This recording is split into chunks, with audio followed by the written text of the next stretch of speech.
দান সদাকা আল্লাহর কাছে খুব বেশি পছন্দের। দান সদকা করার জন্য সম্পদ লাগে না, আমার কথা শোনেন। দান সদকা করার জন্য সম্পদ লাগে না, কলিজা লাগে, মন লাগে।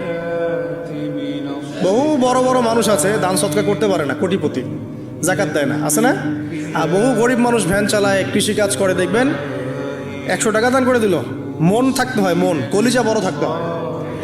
তো যাদের কলিজা বড়, মন বড়, তারা দান সদকা করতে পারবে ইনশাআল্লাহ। আর যার মন বড় সেখানেই তো আল্লাহ নূর আসবে। সংক্ষিপ্ত মনে কি, সংকীর্ণ মন আল্লাহ নূর কোত্থেকে আসবে? কথা বুঝতে পারে নাই? তো দান সদকা বাড়ান। আপনি 1 টাকা দান করেন, 5 টাকা দান করেন, হালাল রিজিক থেকে 1 টাকা দান করেন, সেটা আল্লাহর কাছে অনেক বেশি পছন্দের। একটা হাদিসে নবী সাল্লাল্লাহু আলাইহি ওয়াসাল্লাম বলেছেন, হালাল উপার্জন থেকে আল্লাহর বান্দারা যখন একটা খেজুরও দান করে, আল্লাহ পাক সেই একটা খেজুরকে আস্তে আস্তে বড় করতে থাকেন, বড় করতে থাকেন, বড় করতে থাকেন। এটা এক পর্যায়ে পাহাড়ের সমান হয়ে যায়। এবং কিয়ামতের মাঠে মানুষ তার দান এবং সাদাকার যে ছায়া, এই ছায়ার নিচে অবস্থান করবে। আপনার বিপদ হয়েছে, দান সদকা করেন, বিপদ দূর হয়ে যাবে ইনশাআল্লাহ। জটিল কোনো রোগ হয়েছে, কোনো ডাক্তার ট্রিটমেন্ট করতে পারছে না, সদকা করেন, রোগ ভালো হয়ে যেতে পারে ইনশাআল্লাহ।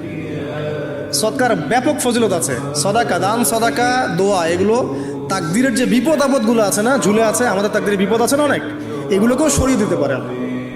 এই শক্তি আছে দোয়া এবং দান সদকার মধ্যে। আল্লাহ পাক আমাদেরকে বেশি বেশি সদাকা করার তৌফিক দান করুন।